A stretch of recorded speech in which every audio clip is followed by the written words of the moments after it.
remind everyone there are a few housekeeping rules to remember as we go through the session. So just to remind everybody to please have yourselves muted if you are not speaking. We do encourage everyone to have their cameras open, as this is going to be quite an interactive session. And if the internet is not strong enough, then you may turn it off. But if you're asking questions, we would like to see who's talking. Please use the chat function on your screen to type in remarks and questions throughout the session. And we'll be having two speakers today. So during the Q&A session, you can ask them directly, but you can also put questions in the chat as they go through the presentation. So the presentations will be made available by email after each session, and the recordings as well will be made available afterwards on the Alliance website. Great. So for today's session, we do have some welcome remarks from our collaborating organizations. And first off, actually, before we go into the speakers, my name is Bianca Gishangi. I'm the coordinator for the Eastern African Alliance on Carbon Markets and Climate Finance. I realized I hadn't introduced myself before. I know quite a number of you, but for those of you who are new to this session today, welcome once again.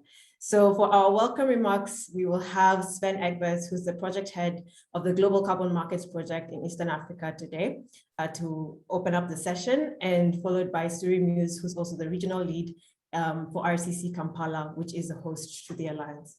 So Sven, the floor is yours. Yeah, thank you, Bianca, for the introduction, and yeah, good morning, everybody, and a very warm welcome to all participants to the training and peer-to-peer exchange on corresponding adjustments. As Bianca mentioned, my name is Sven Egbers, and I work with GIZ in Uganda, where I'm heading the Carbon Markets Promotion Project, which is organizing this training with support from the German Environment Ministry and in cooperation with the Eastern African Alliance on Carbon Markets and Climate Finance, as well as the UNFCCC Regional Collaboration Center in Kampala. Yeah, the time until the climate negotiations in Glasgow is running short, and this training can or will hopefully help Eastern African negotiators to be well prepared for the event and to better understand some of the technical aspects of the negotiations, in particular corresponding adjustments, since it's very important, of course, for the region, for the Eastern African region, to make a positive impact on the outcome of the Article 6 negotiations. Yeah, it's great to see that the Alliance is growing from its start somewhere 2 years ago, and really became a relevant player in the Eastern African region on topics related to Article 6. And it's also good to see that even in times of a global pandemic, the focus still of the Alliance is on hands-on capacity building, and this training will be conducted in this spirit. Yeah, I promised Bianca to keep my intro short, and hence I will not go into the detail on the content of the training, because I'm sure that Bianca and team will do that just in a moment. But just wanted to emphasize why I think that is really worth it for you to stick around and attend this training. And that is because we will put a focus on making your experience as interactive as possible. Of course, it's very difficult to transfer the spirit of a real physical meeting, training with face-to-face interactions into the virtual space. But I hope with the help of our facilitators from the Facilitation Academy, I saw Jutta and Tina already there, colleagues from the UNFCCC, and also experts from Perspective Climate Group, we will do our very best and make this a very interactive session with lots of opportunities for you to ask questions and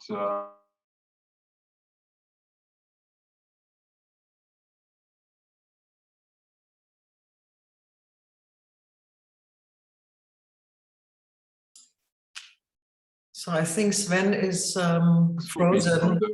Okay. Go ahead. I'll back to Bianca or directly over to Suri from the RCC Kampala. Thank you, Sven. Over to you, Suri. Thanks, Bianca, and thanks, Sven. Yeah, my name is Suri Muse. I'm the regional lead at the RCC Kampala, based here in Uganda, and I think I've already interacted with a number of participants in the training today. So, welcome everyone. Also, great thanks for the great work of the East Africa Alliance and GIZ for supporting and hosting this training. And I just want to underline or reflect a little bit what Sven was saying. I think it's a really important moment in time to be having this training on corresponding adjustments. We've got COP coming up quite soon in Glasgow, and this one is really being billed as one of the most important COPs since Paris, because it's where the NDC synthesis report will be put under the microscope, and the ambition or lack thereof will somehow become very clear, and is a meeting where ambition in all its guises will be looked at and hopefully enhanced, which is one of the stated aims of the presidency now for many months. And it's also, as Sven mentioned, the COP where hopefully the outstanding issues on Article 6 and also transparency will be decided, including on corresponding adjustments. And so, yeah, as well as that, the countries here in the East Africa region are also finalizing their NDCs, or several have already done so. And these NDCs are where, your ambition has been outlined, and also your intention to use 6.2 and 6.4 have been indicated. So it's against this backdrop that it's really vital that the decision makers understand the consequence and impact of corresponding adjustments, because depending on how these rules are finally agreed, hopefully and perhaps at the next COP, they will have the potential to undermine the ambition or not. So, which brings me back to the focus of COP26 and how these NDCs are going to be implemented. So I hope you enjoy the training. As Sven mentioned, it's been the concept has been to be interactive and seeking your input, and also comments and peer-to-peer learning. And I've already gone through some of the material for the next 3 days, and it's definitely added to my understanding for corresponding adjustments. So I hope it does the same for you. So thanks, and back to you, Bianca. Thank you very much, Suri, and thank you, Sven. I think that's a great opening way for everybody to take in how important this is, especially with our NDCs being updated and Article 6 generally. So our last person in the introduction today is Jutta Wema, who is our facilitator. So I will ask Jutta to just introduce herself briefly. Yes, very short. Hello, my name is Jutta Wema. I'm here with my colleague Tina Meckel, and we have been thank you for being here with you. I'm really happy to get to know you, and we put some effort in organizing some exercises and some breakout sessions and interactive parts that might be helpful for you. And I'm looking forward to the whole process of the 3 days, and I give back to Bianca. Thank you. Thank you very much. So now I'll just take us very briefly through our program for the next 3 days. So today's session, session 1 ideally, is an introduction to corresponding adjustments. So a lot of us have been following this for some time, but I do know for some people it's a bit new, and we're here to now expound on it and to really break it down, just to have a good understanding of what this actually is. And today's session will cover that. And tomorrow's session now is going to be a bit more practical. To just give a bit of a background, within the Alliance, the member countries often put forward their requests.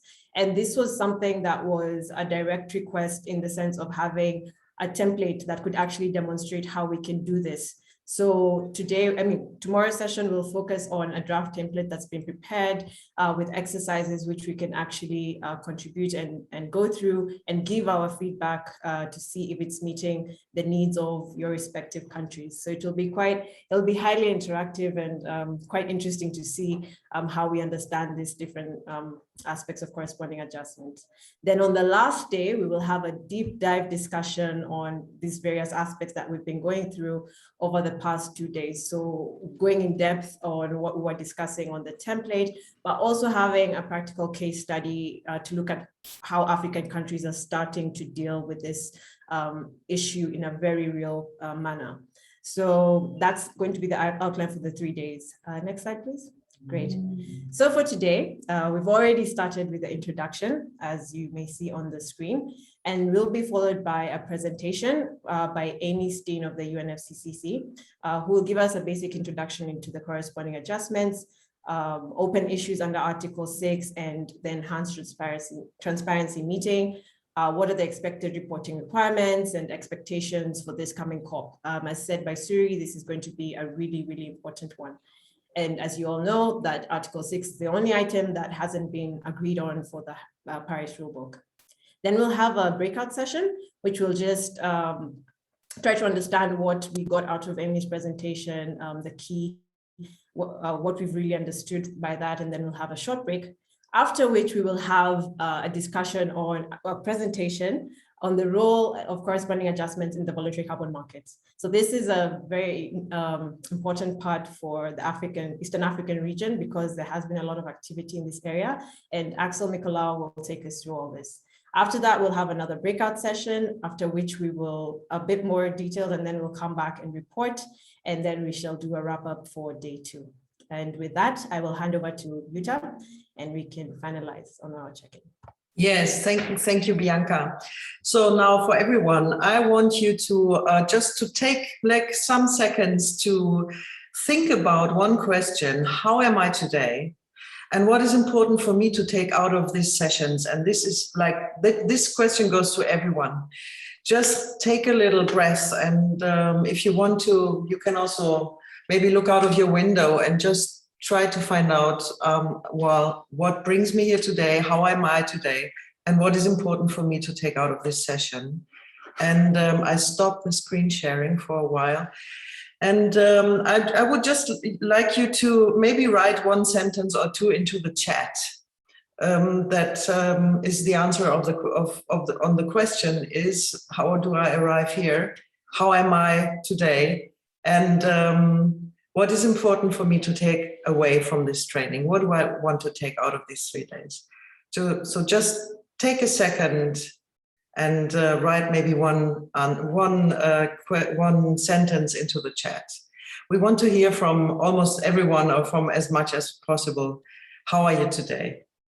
What is important for you? And the moment you start writing, I will see what you're writing. We might be a bit aware of, yeah, how are we here today? So, and yeah, what do you want to take out of this training? And we can wait until you're writing your answer. It's also good idea to have a look at each other, and sometimes you just see the names, but be aware of the group. We are here together for these 3 days. This is the people who are going to rock the regional adjustment training for 3 days. So from an organizer's point of view, I hope everything runs smoothly today, and it is an enriching experience for the participants. This is from the organizer's point of view. Yeah, and also another feedback: well rested from the weekend. Oh, it's great that we start on a Monday. Isn't that great? And yeah, ready for corresponding adjustments. Clear understanding of the corresponding adjustments. And yeah, so we really encourage you during these 3 days to be as present as possible. So try to avoid distraction from outside. Maybe you just take off your email account and really be here. Be present with all these beautiful people joining this training here today. So here's some more answers. Wish to understand why Article 6 has been so difficult to agree on among technical negotiators. Yeah, corresponding adjustment training here today. Yes, you're on the right training, you're on the right spot. Yeah, and relax and looking forward. So I think maybe the moment you're still maybe typing some answers. It was a very short check-in, but I really enjoyed it. I hope you also did, just to feel all these people, you know, just be aware we're 29 people in this room here together, and we all have one common goal and really want to change something. So it's important to know that you're not alone behind your screen, even if it feels like this sometimes. So I can now start. Shall I do like this? Yes. Okay. So I will give back to Bianca, and let's proceed, Bianca. Thank you, Jutta. So as mentioned before, our first presentation is going to be on the basics and relevance of corresponding adjustments. And I'd like to introduce Amy Steen, who is the lead Article 6 negotiation support at the UNFCCC, and she's also a legal officer. She has a wealth of knowledge in this particular subject, and we really welcome her today. I think we can start her presentation. That would be great.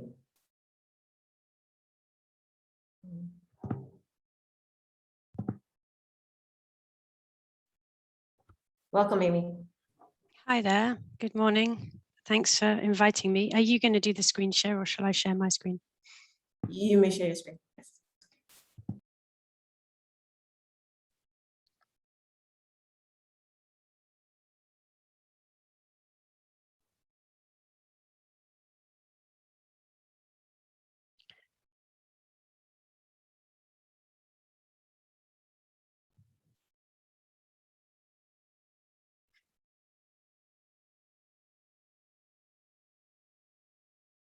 Right. I am not sure if you're seeing my presentation or not. Yep, Yes, we are. Just need to put it into presentation mode. Yeah.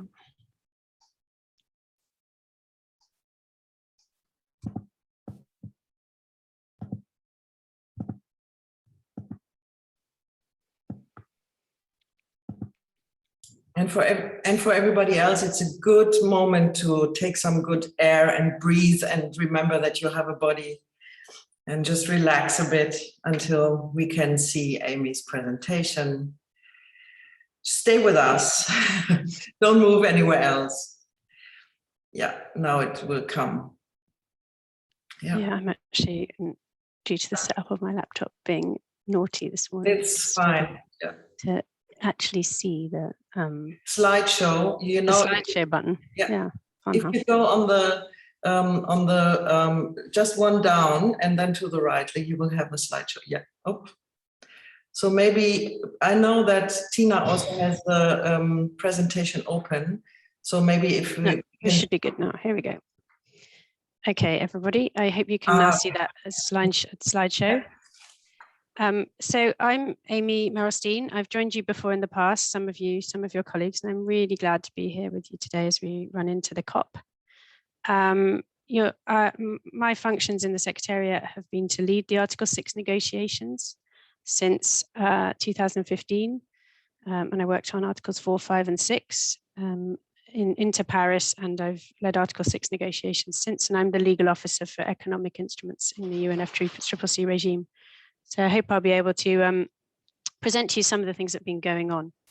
So one of the purposes of this presentation is just to update you on where we're at as we're going into the COP, just contextualize corresponding adjustments in the context of what's still unresolved in Article 6, briefly update you on the kind of parallel process of finalizing the enhanced transparency framework, and talking a little bit about expectations for COP26, and then turning just to corresponding adjustments as a warm-up for your next few days. I won't go into a lot of technical detail on corresponding adjustments, as that's what you'll be spending the rest of the time doing.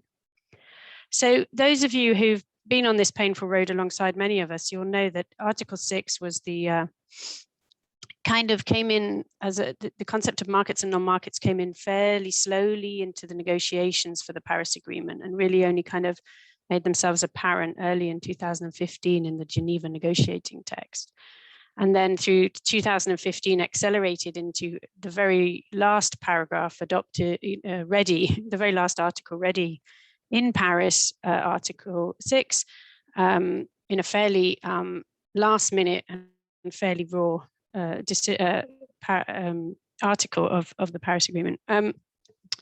The Paris Agreement entered into force, and the deadline was set at the first CMA for the 2018 adoption of all the rules to implement the Paris Agreement.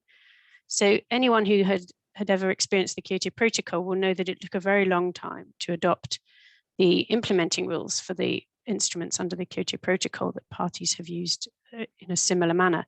And the time frame given to Article 6 was extremely short. It was about 2 years.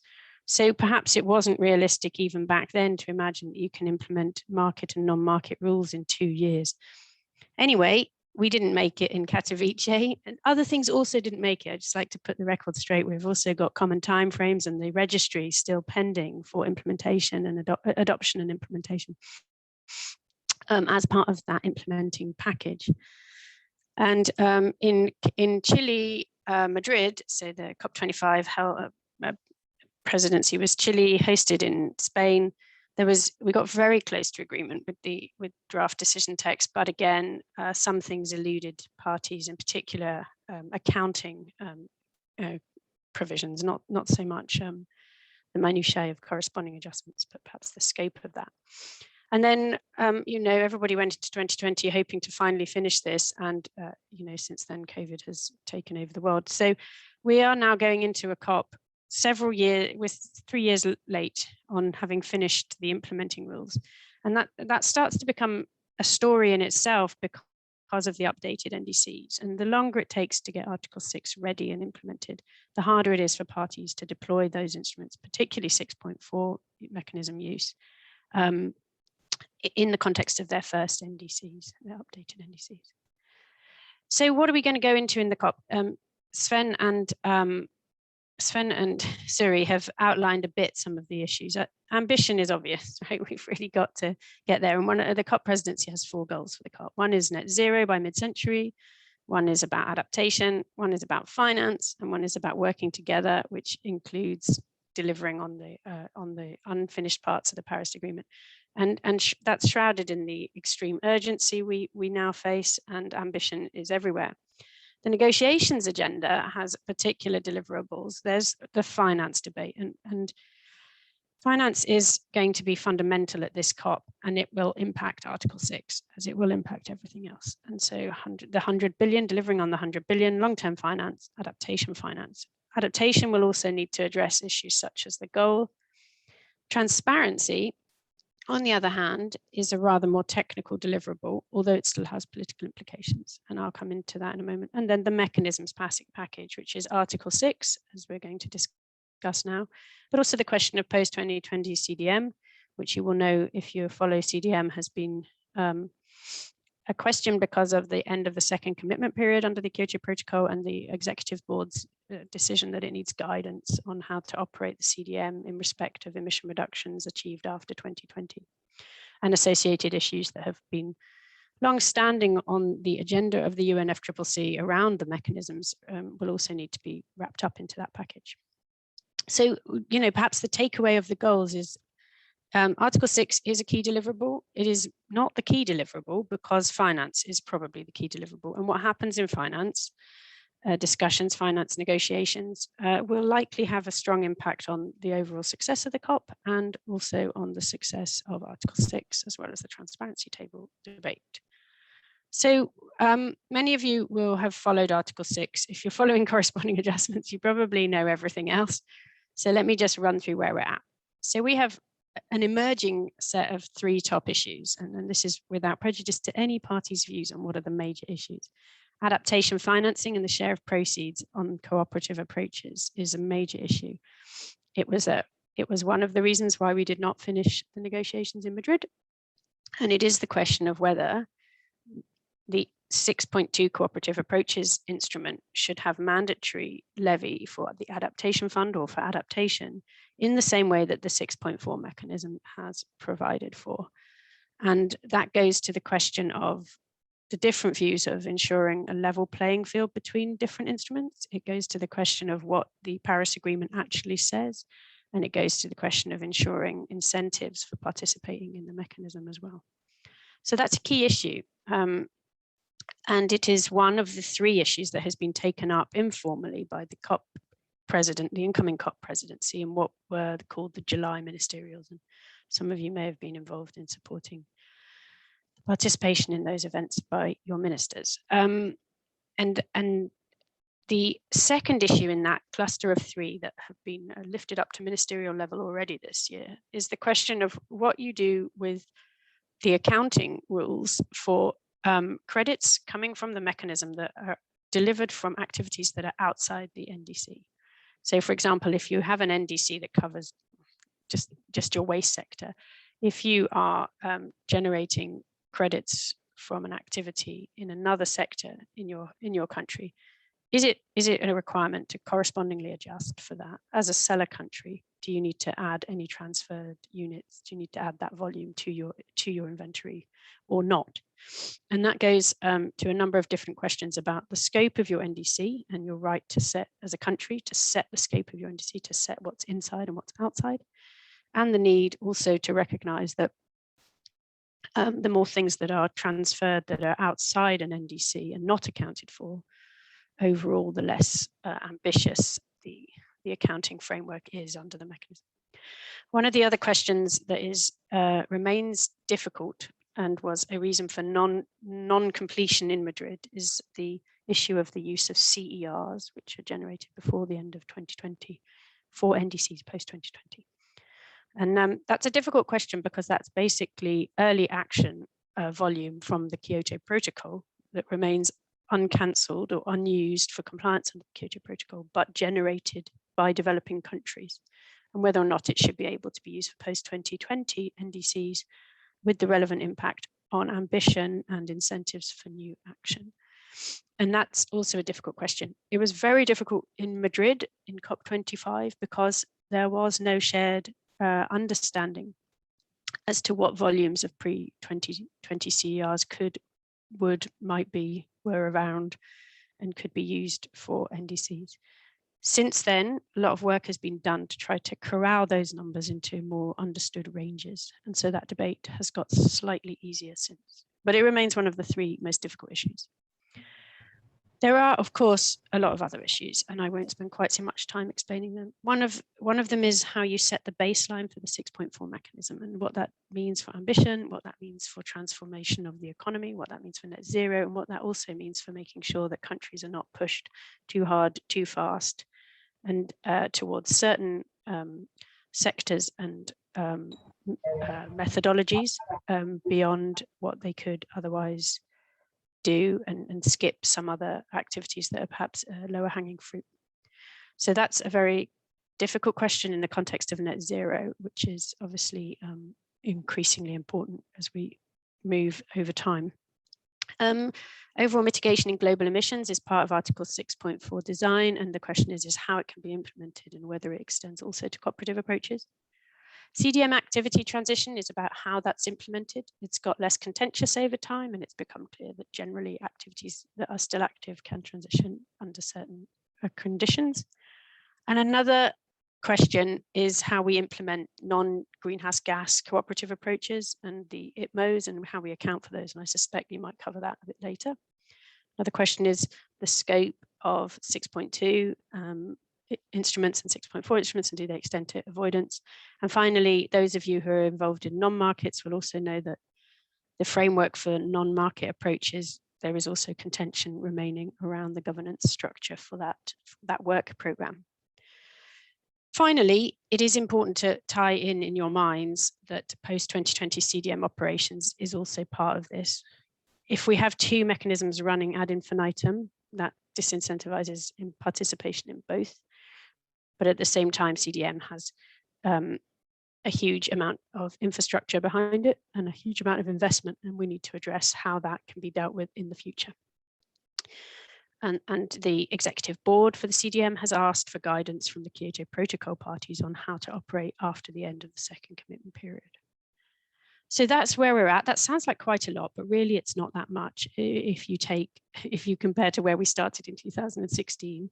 And these issues are probably all resolvable if things go well.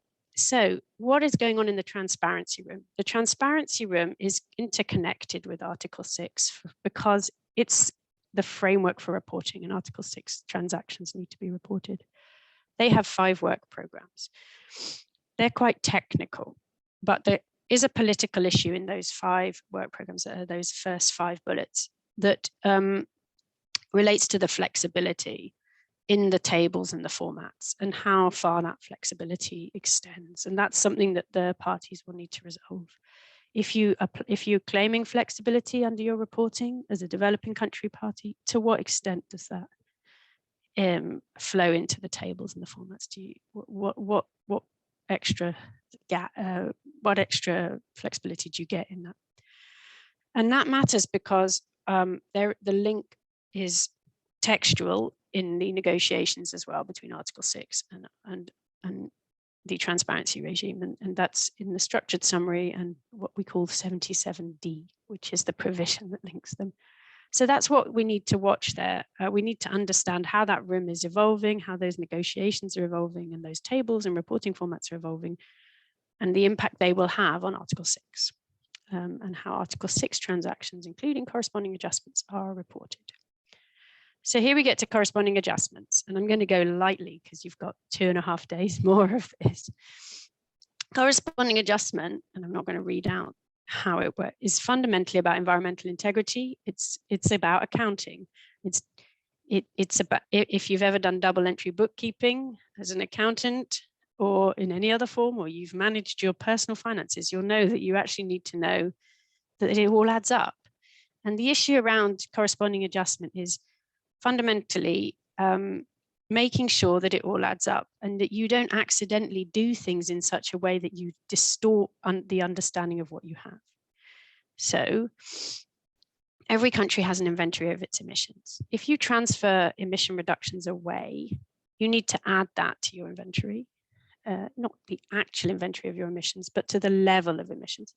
And if you buy them as a country, or you acquire them, or they are transferred in, and they are used towards your NDC, then effectively those emission reductions lower the level of emissions you have had, and you can deduct them from your emissions level. And I'm not going to put charts in front of you because for me it's too early for charts, but you will surely look at charts and mechanical and mathematical exercises lately. And I think the thing I would like to get across is I'm going to explain to you some of the components of getting this right, but fundamentally how it is done and when it is done in the cycle of an NDC are the 2 things that are fundamental to understanding collective effort, because it is sufficiently complex that doing it in the wrong way or at the wrong time, if such a thing exists as wrong in negotiations, then can undermine understanding and can undermine ambition and can undermine effort. And then just to throw into the pot, you don't necessarily have a greenhouse gas-based metric. So there's a need to understand the implications of trading things that don't present as something that can be easily understood as compared to your inventory of emissions. And I'm sure you'll be taken through that in more detail.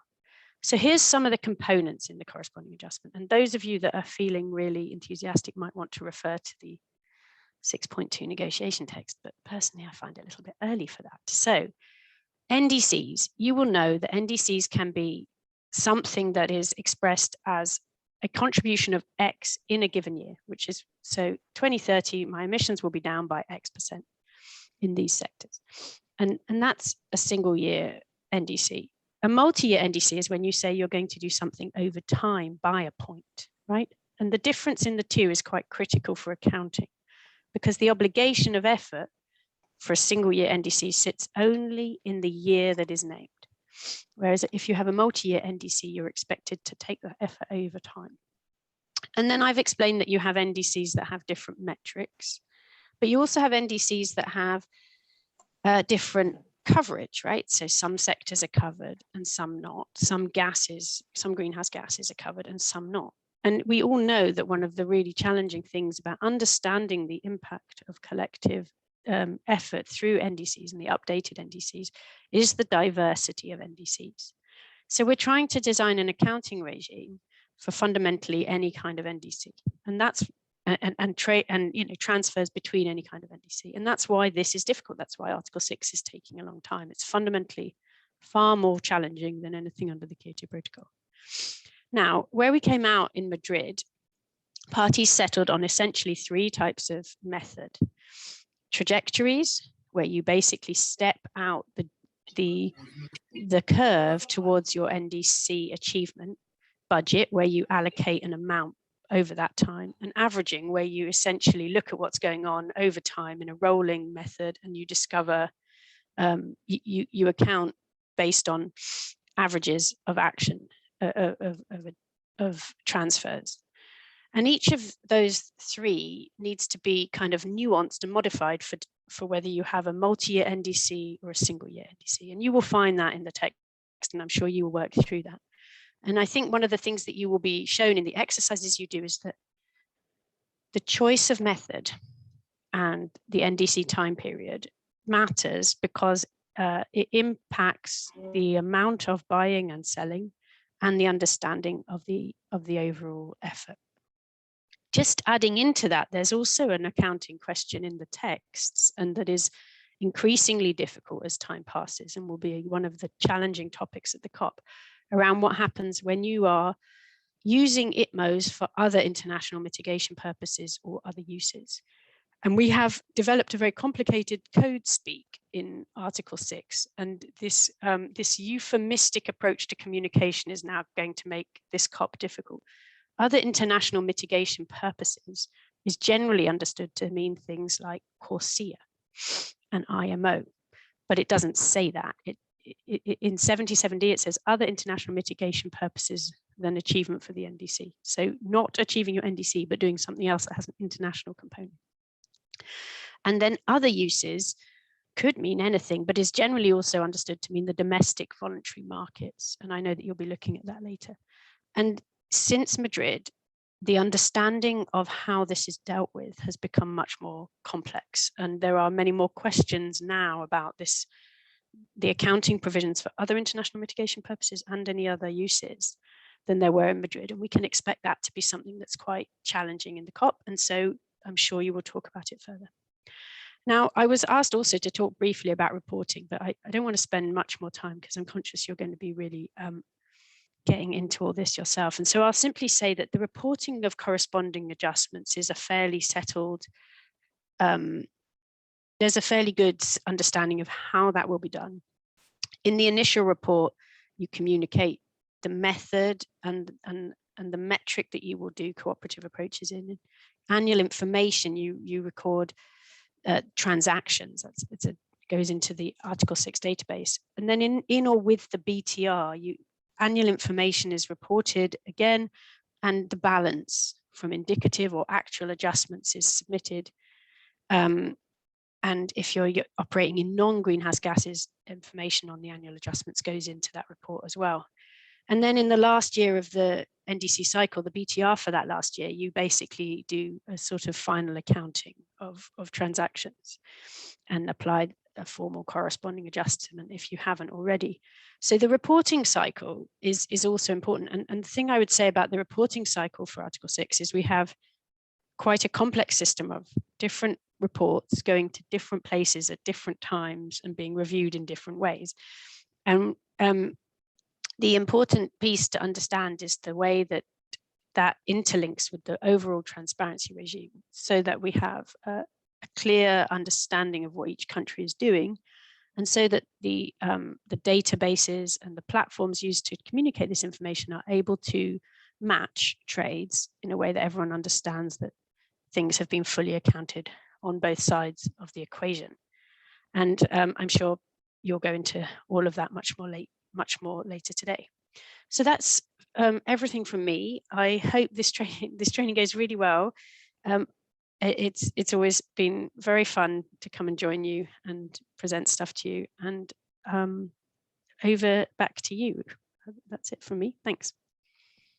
Thank you very much, Amy. I think that was a really great overview on what's happening, at least in Article 6. I think we're very up to speed. And I think for everyone who's here, you can sort of see that corresponding adjustments is one of those 3 key issues that Amy was mentioning. alongside share of proceeds for, CRs transitioning. But ideally, the longer it takes for us not to have an agreement, the harder it's going to become. That's the message that I was getting from this. And it was a really good explanation on how this also links with transparency, because that's also a really huge topic, how it links to finance.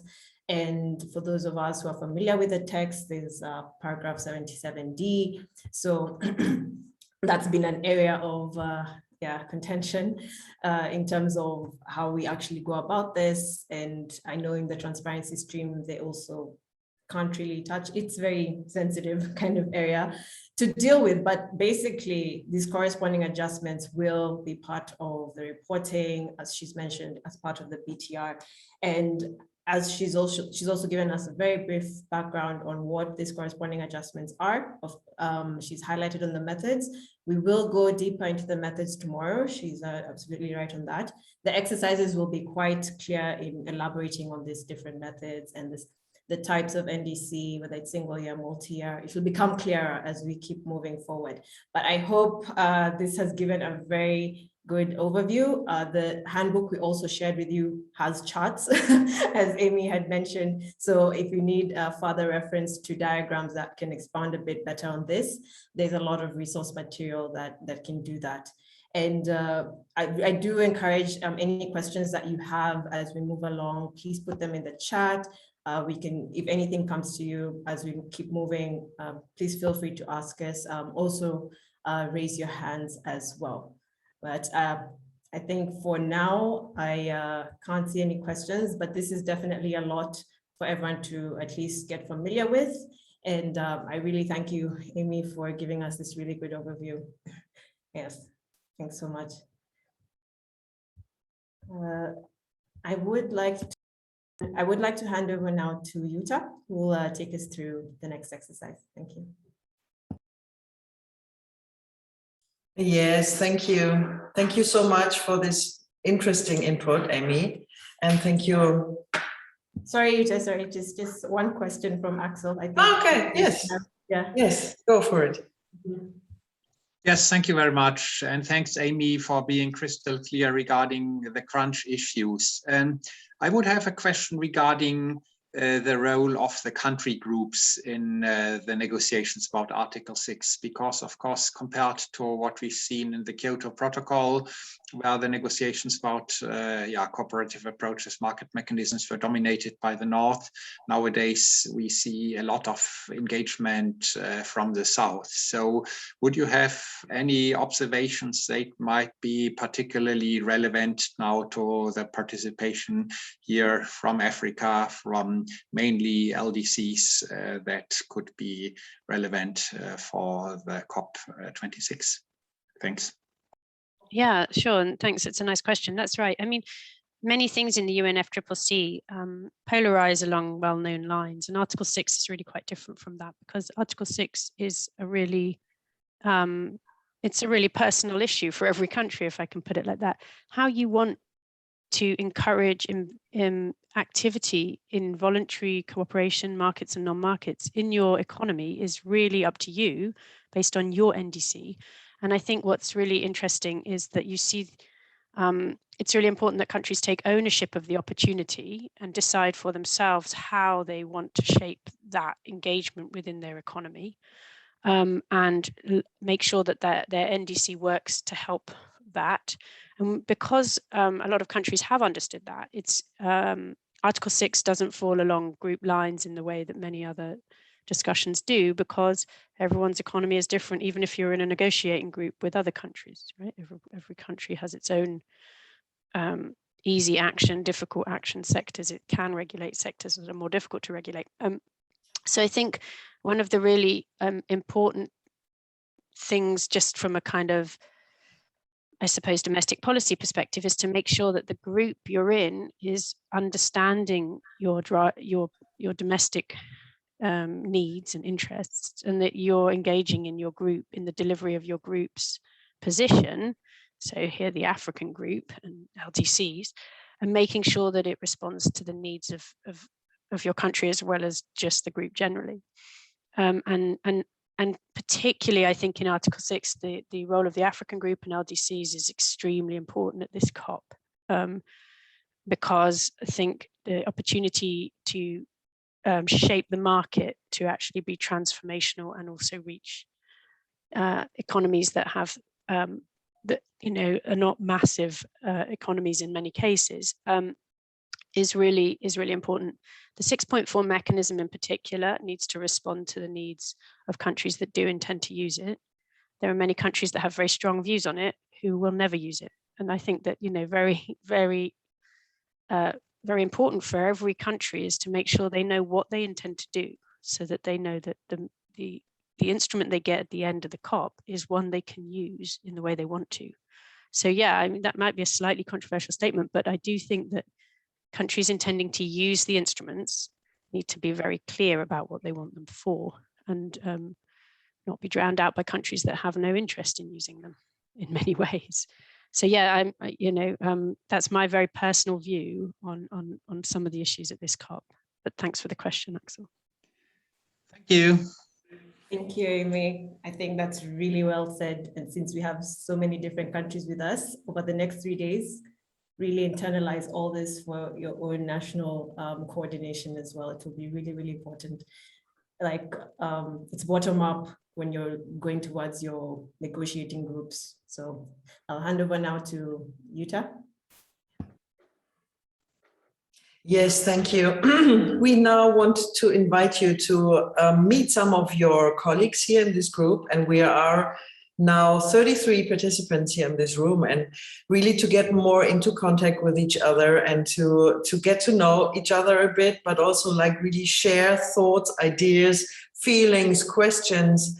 You will now have the opportunity to talk to 3 other people here. So we will put you into groups of 4. There will be 4 people in each little breakout session, and we want you to share your thoughts about this question. What is new and important for me concerning what I just heard in this last input? Thank you, Amy, again. What remarks, thoughts, and questions do I have? So it's just a little exchange breakout. So it would be, if we would be in one room, this would be just put your heads together and chat a bit. And we strongly invite you to take care that everybody has the opportunity to talk.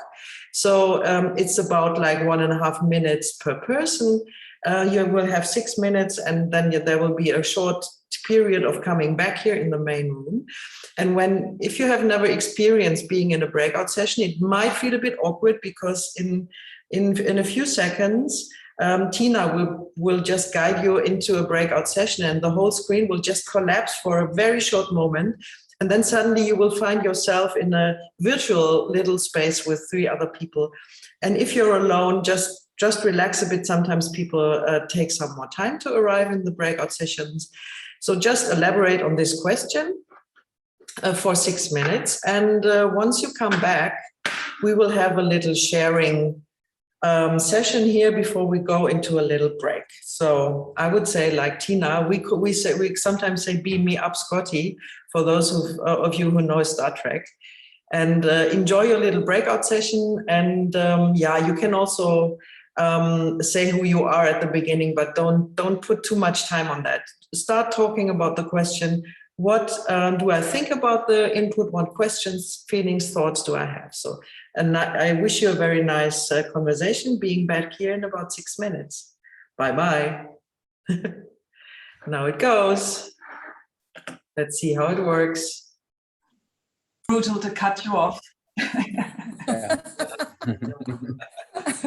Okay, welcome back, everyone. Just have a look at each other. It's always nice to see smiling faces coming back from the breakout sessions. And let's just take 2-3 minutes before we have a little refreshing break, a little bio break. If you want to just share a little fresh idea, a fresh thought with you that came out of the breakout session for you. You can share it in the chat, you can raise your hand, whatever you want to share, just have a little harvest on these little conversations you just had. And we start with Axel, yes, please. Yes, thank you. We had one very important point by John Bigumana from Uganda, who said that, of course, it's very important that the right people participate in these workshops. And he had the feeling that those who actually do the negotiations are not present today, but it's mostly people who do inventory. So let's say the important backbone of the climate change work, but who of course cannot influence the things that Amy has brought up. So that may be very relevant for our, let's say, future also allocation and outreach to possible participants. Yeah, who is the target group of the specific activities? And also, of course, we then said, yeah, there is the pre-negotiation workshop for the negotiator. So maybe that gave the impression that today's is purely technical. So the inventory people should go and not the negotiators. But yeah, it may be something to learn for us as organizers. Okay, thank you, Axel. And there is another person, that name I can't really say, but it's Uganda MWE, please. And if you want to open your video so that we can see you. Sorry, unfortunately, my camera is very bad. Doesn't matter. I'm working from home, and so my camera has issues with the limited internet connectivity.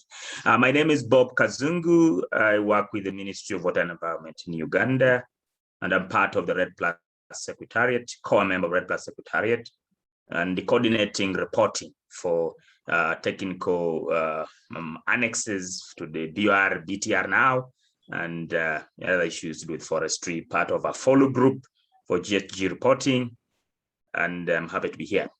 From our group, which was comprised of 4 members, not 3, Anna, Maxwell, myself, and Issa, we did observe and realize that corresponding adjustments from representation from AMI means that there is going to be a reduction in ERs that are reported in NDC. I mean, if you do transfer, maybe if you can use transfer of titles here, probably, if I may use that term, it might affect the NDC in the future reporting. And so the question is, and our observation and understanding is, I think we need to understand better these corresponding adjustments.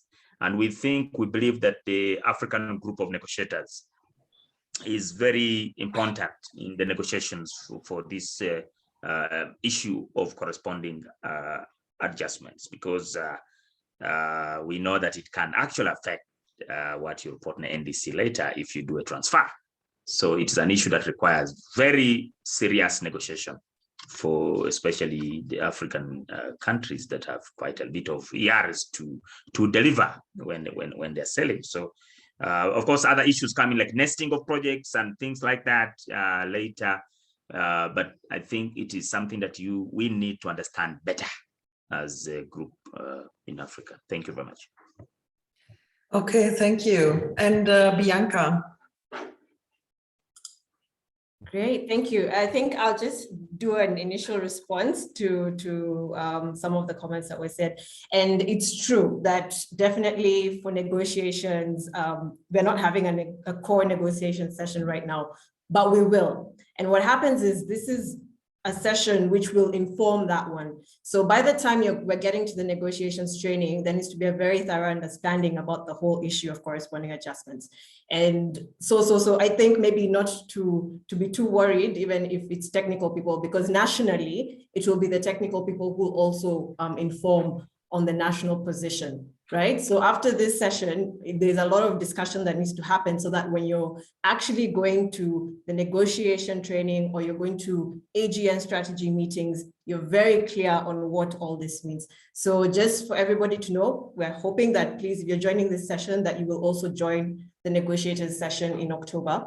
And just also in terms of the AGN strategy, we will definitely focus a lot on that there in that particular session as well. We will have Bae joining us on the last day as well, but he will be joining from a practical aspect, not core negotiation, but he will talk about, he can definitely expand very likely on the AGN position so that you can discuss internally before you meet at the training. So just to give everyone an update in that particular area. And that the exercises tomorrow will definitely give you a better understanding of how to do this corresponding adjustment. Thanks. Thank you, Bianca. So before we go to the break, any more comments, questions, anything else you want to share? And we will have like a 5-minute break afterwards before we go to the next input. And just have a look around. Have a look at the chat. There's some remarks there. Yeah. So, okay, maybe it's time for a break.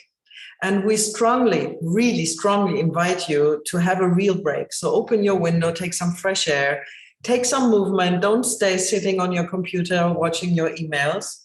And to give you some help for that, I will share some music with you. And when the music is over, the break is over, okay? So see you in a few minutes. Bye-bye, and here is the music.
Hello. Hello. Who's speaking? Hello. We're having a break for the moment for another 4 minutes.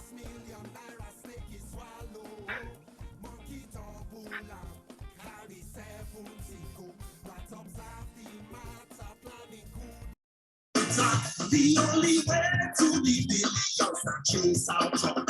Push it, push it, push it, push it. I got shit. Push it, I got shit. Push it.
We're slowly coming back.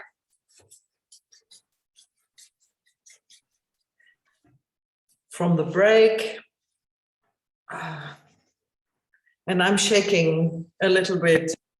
Shoulders. I don't know if you want to share, if you want to join me, just to refresh my shoulders and my head. After all this being in virtual meetings, our body is really, really needing some moving. And by doing this, I will already, like, we are really in time now. I enjoy that a lot. So Bianca, I will just give over to Bianca for announcing the next. And I will also start the recording. Oh, I think I haven't. Okay. Thank you, Jutta. Thanks for the music also during the break. I hope everyone is refreshed after that short break, and welcome back. And this particular session that we're going into now is on the role of corresponding adjustments in the voluntary carbon market. And it was really great to hear the feedback from the last session. And, you know, there's already questions around, you know, rent plus other sectors that are coming up, and what's basically been happening in the voluntary carbon market. So I would like to introduce our next presenter, who's Axel Mikalawa. He's the Senior Founding Partner for Perspectives Climate Group. And Axel, you may go ahead.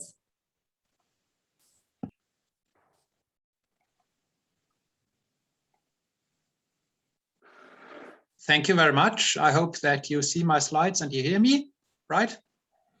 We can hear you, we can see the slides. Perfect, good. So we are now getting a bit on a level below the level that Amy has given. Of course, the crucial aspect is how the international regime is being designed. But then, of course, we are talking about carbon markets, and eventually carbon markets are about buying and selling emission credits, and without demand, without supply, they don't work. So we now get into this question of the voluntary carbon markets, because these have developed quite strongly in the past couple of years, and of course also within the East African community.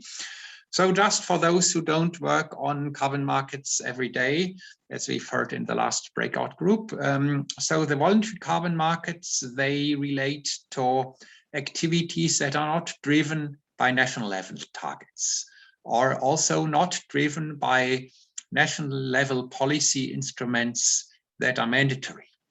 So it is driven by non-state actors, mostly private companies, but also NGOs. And this market is driven by the interest in offsetting one's emissions. So you're a company, you produce, you generate greenhouse gas emissions, but you want to be a good corporate citizen and reduce your climate footprint. What one, of course, needs to say that this private sector usually is also influenced by the overall framework it is operating in. So, of course, in industrialized countries, companies have probably more pressure to do offsetting of their emissions than in least developed countries. And often the companies react in a way that they fear, oh, there might be a mandatory greenhouse gas mitigation instrument like an emission trading scheme or a carbon tax that would be putting a big burden on the company. And so the companies think, oh yeah, if we are participating in the voluntary market, we may be able to delay such a mandatory policy instrument or even prevent it. The voluntary markets have existed now for more than 15 years. They've emerged alongside with the CDM. They've been more resilient than the CDM when the big downturn of the CDM market happened. And one needs to say that with this movement, Fridays for Future, and a lot of social pressure, especially in the North, but also in emerging economies, the companies have really seen, oh, this is a topic of strong social interest, so we need to participate. What one needs to say is that the prices for the credits in the voluntary markets, they vary a lot. And even within the same category. So if you, for example, look at forestry, you may find a price of 50 US cents for 1 ton of CO2, but you may also find a price of $50. And that depends a bit how you market your activity. If you market it in a very fashionable way, you'll get a higher price. But of course, for the large scale transactions, the prices are usually rather low. And for those transactions that are very well marketed and that also may have high sustainable development benefits, the prices can be high. And we've seen some voluntary carbon markets that developed specific tools for these co-benefits.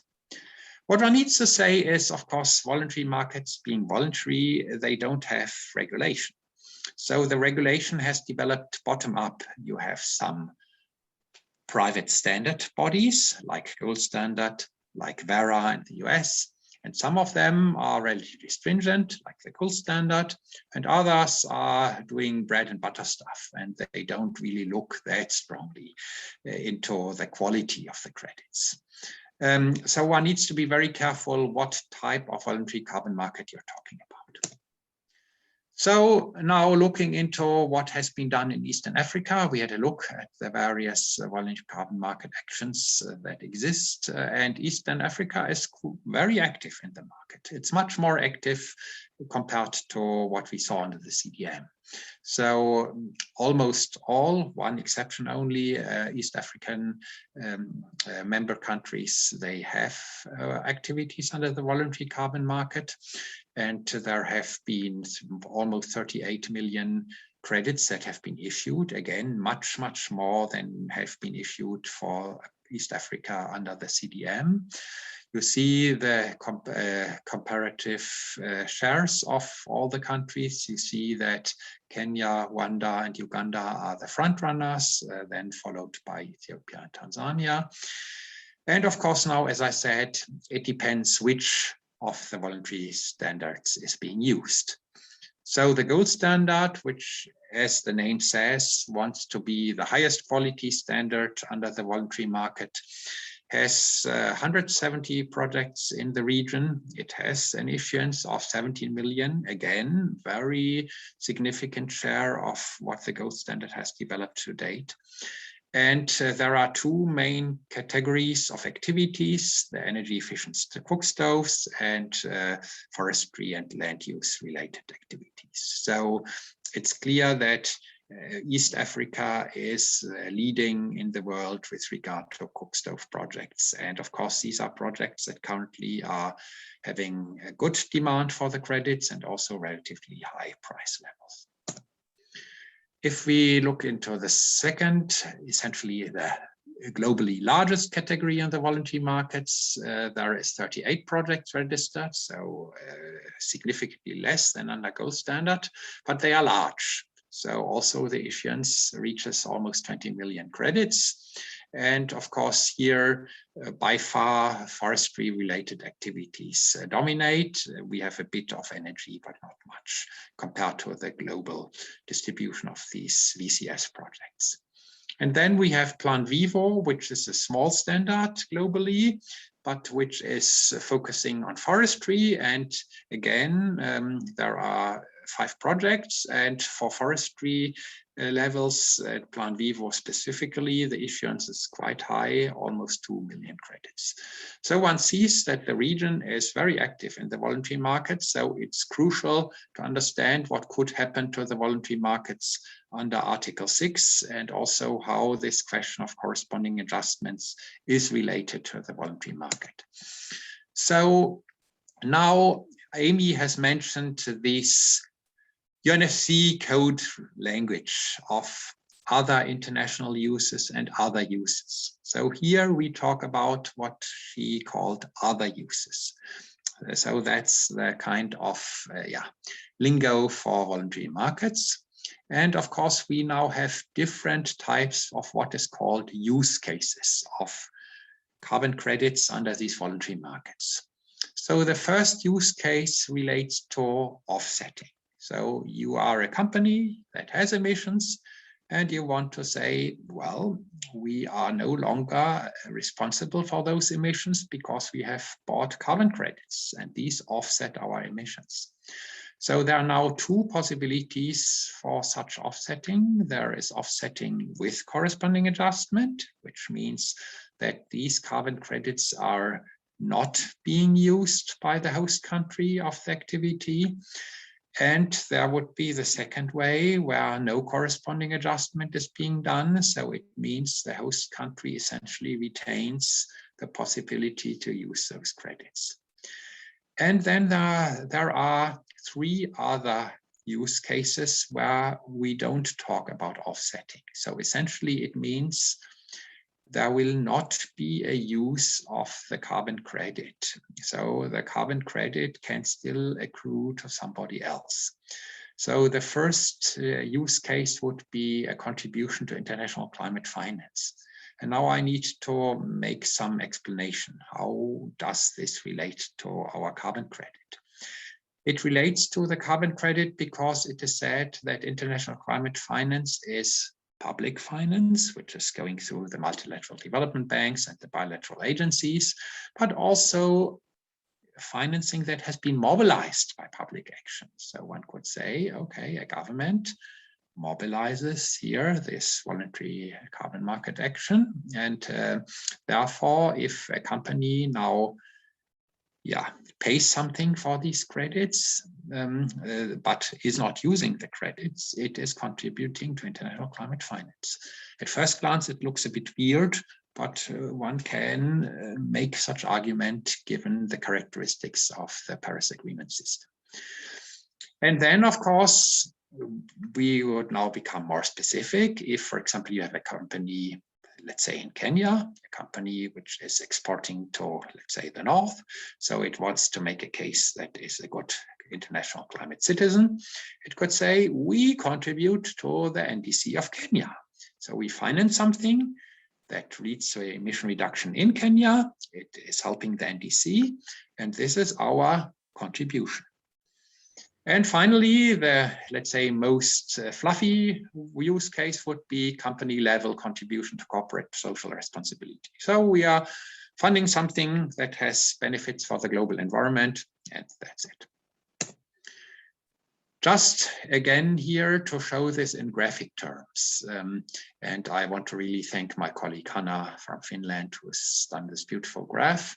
So on the left-hand side, you see these offset-based claims. So of course, the number one shows we have a company that has emissions. It wants to do some mitigation over time, but of course, the emissions, at least for the time being, don't fall very quickly. So these offset-based claims, the number 2 and 3, means they buy the carbon credits and offset therefore the residual emissions. And the non-offset based claims on the right hand side, it means the credits, there is finance for this mitigation, which gives rise to credits, but the credits are not specifically being used directly by the company. So there, of course, is now a wide discussion about which of these use cases actually is pertinent.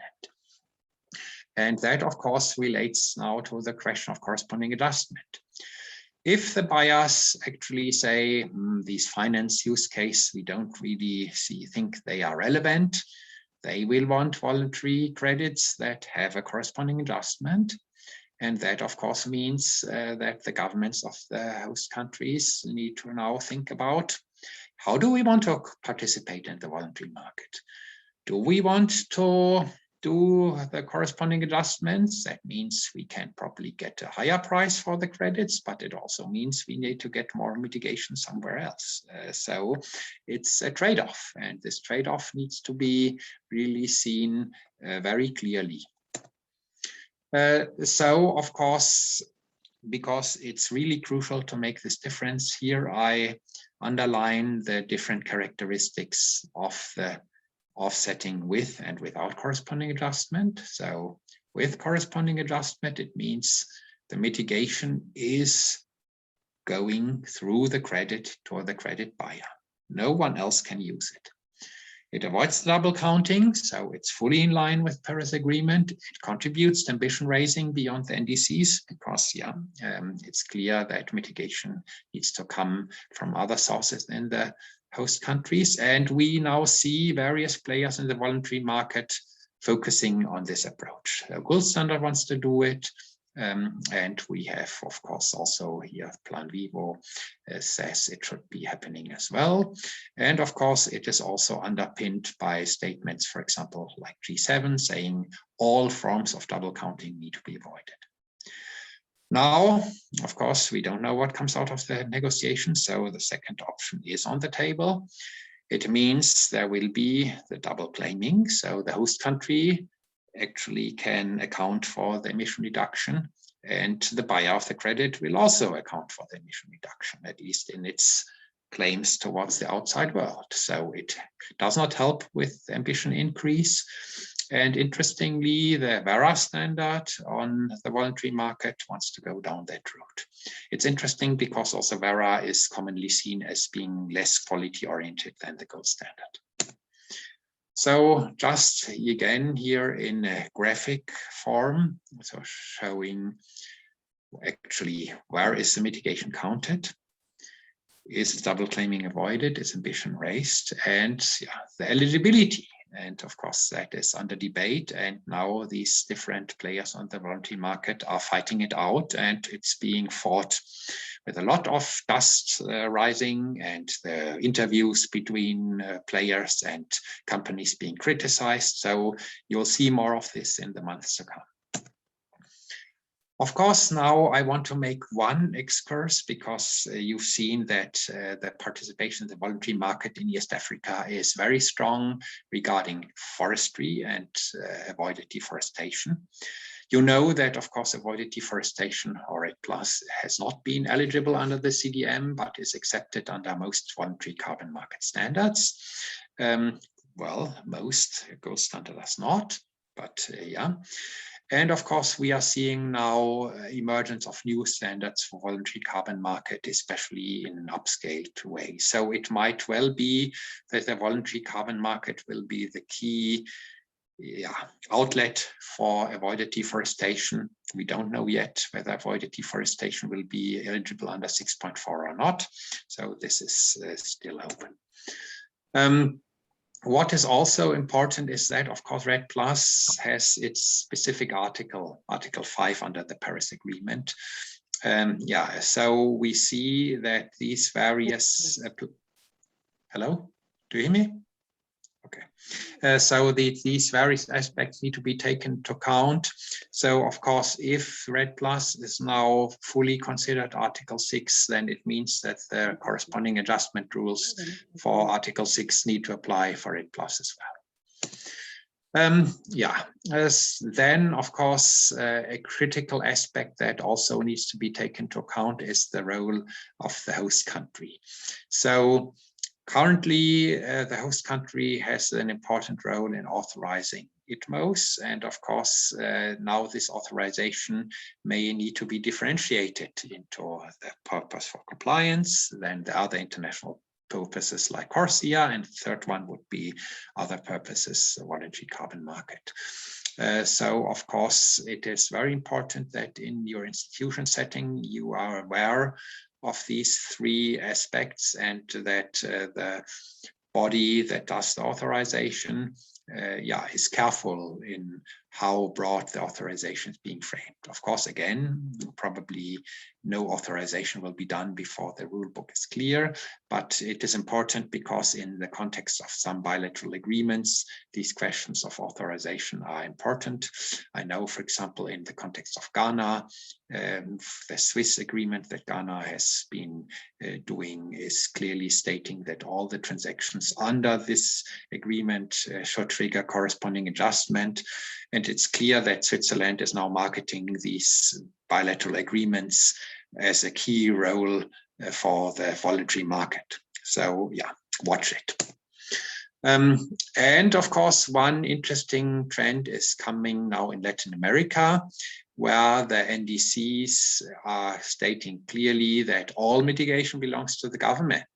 So essentially, this would mean that the voluntary market somehow is being killed, because the voluntary market so far has been living on the assumption that there is no interference of the government with the voluntary market. So this is a very interesting tendency, and also in Africa, you need to think about whether you want to go that route, which eventually would mean that any international transaction under voluntary market from your country would be regulated. And of course, that's something very important. And I think the voluntary market has not yet fully understood the repercussions of that. And with that, I would like to close, and I'm looking forward to your questions. Thank you very much. Thank you very much for that, Axel. Very rich and a lot of detail, which is really, really good. Thank you for that. There is one question that's come up in the chat, which is asking to kindly expound on the ambition raising beyond NDCs, how that. Yeah, thank you very much. So ambition raising beyond NDC will happen if a credit from the voluntary market is not being used in the context of compliance. So for example, if now you have a credit with corresponding adjustment that is sold internationally on the voluntary market, and the recipient company puts it in the cancellation account. So it means it will not be used by anyone for an NDC, neither in the country where the company is located that buys the credit, nor the host country. And that, of course, means that overall ambition increases, because with the corresponding adjustment, it's clear that in the host country, the mitigation will have to be increased, but the credit is not being used for any buying country. Thank you. Thank you very much for that. Any last questions? Yeah, great. Kindly share in the chat, please raise your hand.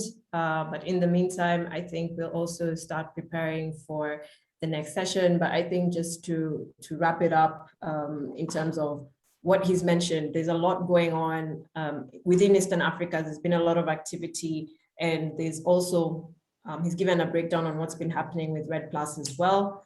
It's not quite clear exactly how it will come out under Article 6, but it definitely has to be considered. Most of the activity in that area has been going on, like with Vera in the region, but then also Vera has various ways of that they think about corresponding adjustments versus gold standards. So it's all, we all need to take this in and also understand how it relates now to government, because government is the one that's going to be reporting, on the NDC and Article 6 activities. So he's given the example of Latin America, where mitigation activities fall under the NDC, but the government can authorize activities under the voluntary carbon markets. And in this way, they get to track what's happening, and we can definitely see what's being transferred internationally. With that, I will hand over to Jutta, who will now explain to us how we will get into the next session, which will go a bit deeper into what we've just heard from Axel. And yes, we will share the presentations as well later. Okay, thank you, Bianca. So I will very shortly, in a few minutes, invite you to again break up into small groups. And there's 3 quite rather important questions that you're going to discuss. And before we do that, I would just like to see if you have any kind of question you want to ask now in the plenary. There's any more remark or question on what you've just heard. And I know it's a lot of input. Thank you, Axel, again. Very interesting. So let's just take another minute or 2 to see if there's more questions you want to ask now before you go into breakouts. And, sometimes it feels a bit awkward when there's silence in a virtual meeting, but I would just invite you to see if you want to ask any more questions before you will join a group. And we will give you some time to think. And Axel is again, so maybe Axel, yes. Yeah, I want to be provocative now. Yes. So, of course, many of you have been working, for example, in the CDM DNA. There you provided approval letters to the projects that were coming under the CDM. But of course, there was no real consequence if you gave an approval letter. Your government didn't have to face any liability. So how would you now deal with a request if a voluntary carbon market developer comes and says, I want authorization for export of 1 million credits from a forestry project? What would you ask him? So if you have any answers to that, raise your hand or write it into the chat.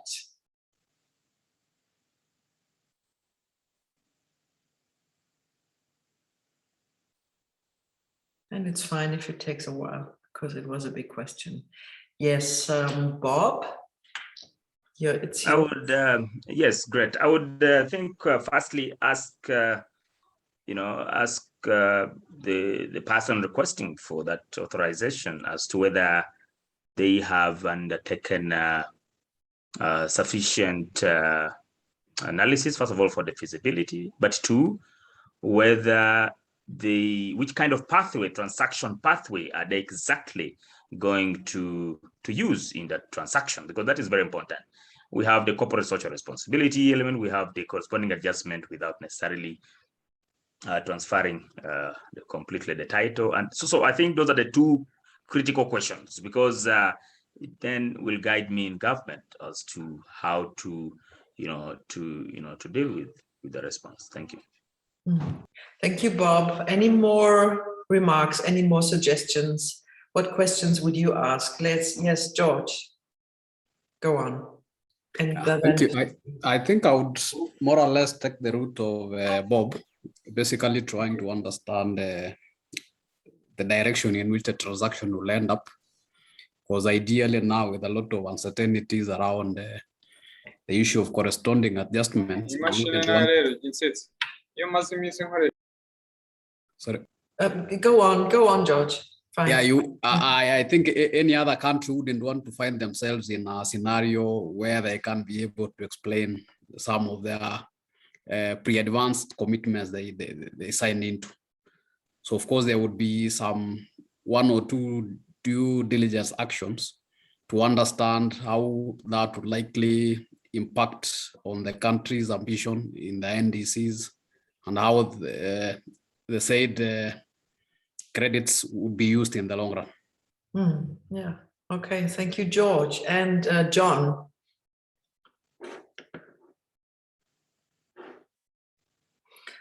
So I would like to speak if the question, that issue has been raised. I would like to ask another question to the facilitators. Just wait for, if you exhaust that topic, I would like to ask one question to the facilitators. Yeah, just ask. Ask, okay.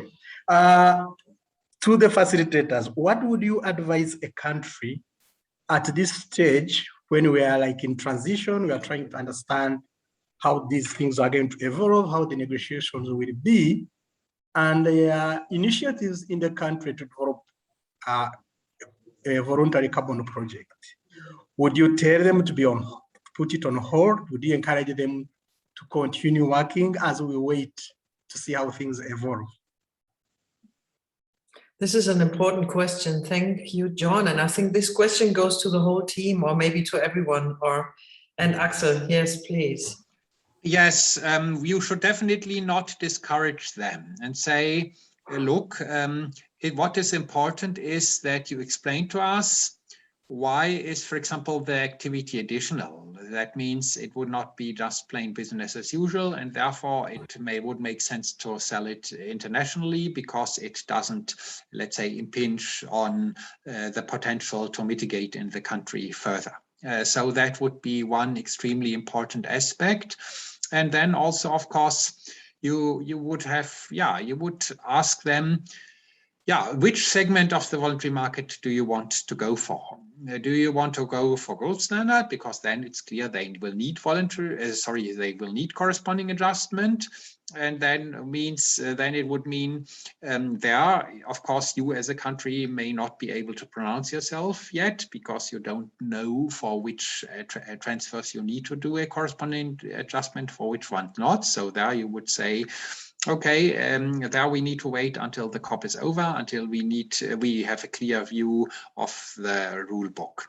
But of course, and if they would go for one of these more financial use cases, you could tell them, okay, please go ahead, but give us a written statement that you don't need the credit as such, and that we as country can keep the credits for our own NDC or for any other purpose. So that you as a regulator have a clear view how to communicate these different aspects and not put everything on hold at the same time. Thank you, Axel. And then there's Justine and Suri. Yeah, thank you. I would just like to know, is there a case of, for instance, having both countries sharing a percentage of, the carbon credit, the credits? For instance, if country X, developed country X, is able to fund Uganda maybe to, implement a mitigation action, then when it comes to sharing the emission reductions, Uganda retains, say 20%, while 80% is transferred, so that we are able to use that 20% to at least account for an implementation under our NDC. Thank you. Okay, thank you, Justin. And Suri. And I think Bianca, did you want to elaborate on what Justin said? Yeah, just go ahead. Yes, I think I might be putting someone on the spot here, but I think there's a very good example from Kenya on that, which is actually happening.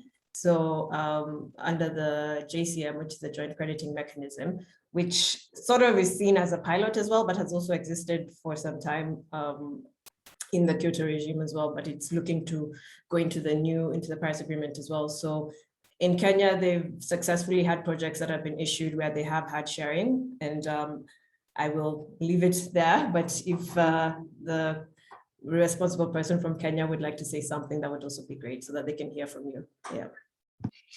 Thank you, Bianca. And Suri, you're welcome to speak. Thanks, Jutta, and thanks, Axel, for the provocative question about what countries may like to consider in providing authorizations to the projects. I'd just like to share some of my own experience, but from the joint implementation days in New Zealand, because I think it bears somehow a little bit of resemblance now to the current discussion.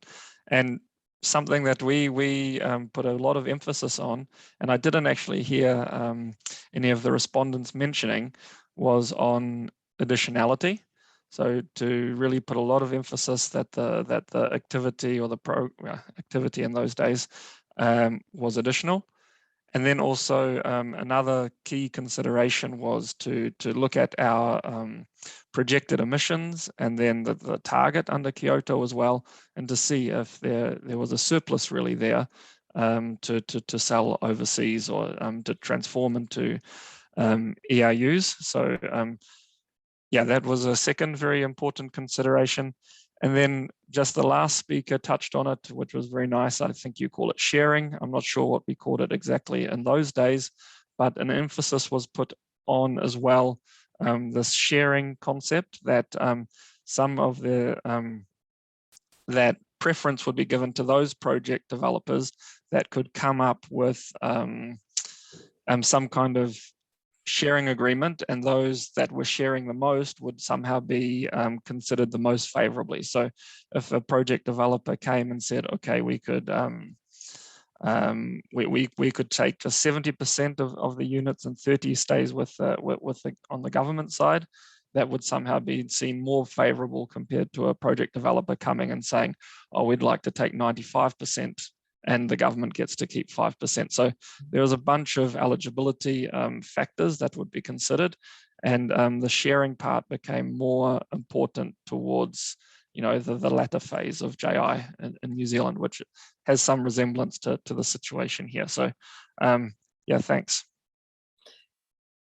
Okay, thank you, Suri. And yeah, we do have almost, well, let's say 2.5 days left to elaborate on all these issues. Is there anything that should be said here in this plenary before we go into breakout session again? Just giving the chance to, yes, Bianca. Sorry, just to touch very quickly on what Axel had said in terms of institutionally, the authorization needs to be from government, so something very practical between now and COP is ministries or have to really decide who's going to be doing this. So just as a practical step, it needs to be very clear who will be taking on this responsibility. Yeah. Okay. Okay, everyone. So I think maybe it's time to go into smaller groups again. And I'm sharing my screen while my colleague is already preparing the breakout sessions. And the breakout sessions will be a bit like last time. So you will be 4 people, 4 or 5 maybe. And I think you understood during the last breakout session that sometimes it is just good to be a bit patient until everybody's there. Or don't get too puzzled if people are joining in and getting out. We will try to handle all these technical issues in the back. So, once you're in the small group, we would like you to decide who is taking one of these self-management roles, which is very important. It really helps a group to self-organize. So there's no formal facilitator, but just decide in the group who can be the discussion leader. And that's the person who ensures that each person who wants to speak is heard within the time available. You will have 15 minutes. And the discussion leader also keeps ground on track to finish on time. So you are you're looking a bit more into the process as well, but you're also participating like everybody else. And then you need a timekeeper. That the timekeeper just keeps group aware of time left. So it's maybe good after 10 minutes to say, oh, we will just have another 5 minutes so that everybody knows. So you don't have to take any notes. You can take notes if you want to personally, but it's more about discussing all around. And there's quite a set of questions we will ask you to elaborate on. And I think the first question is the most important, the second is the second important, and the third is the third important. So you might have seen these questions before because they were distributed in advance. So just start a conversation about on that, like what role can have the voluntary carbon market in your countries and for NDC implementation. And I see Bianca raising her hand. Is there something no? Okay. The second question will be, would you prefer that activity developers in your country to engage with voluntary carbon market standards that require corresponding adjustments, gold standard, or those that do not, like Verra? Please explain your preference. How can ownership of ITMOs be regulated in your country? Who should be able to get ITMOs? And I think that's enough for 15 minutes. You will be like 4 to 5 people. And once you're coming back, we will just ask you, like the last time, if you want to share something, you can raise your hand. If you want to, let's say, share a new thought or something you learned in the breakout, in the chat, you're also very welcome to do so. So in either way, this is more to talk with each other. This is not about like taking notes, because we will do that later. There will be more exercises when you will also take notes on the next days, but this is more for like really talk to each other about these questions. And I stop my screen sharing now and invite my colleague to send you into breakout sessions, and hope you have a good time. Take care of each other. Don't forget the discussion leader and the timekeeper. See you again in 15 minutes. Here we go. Bye, everyone. Going on.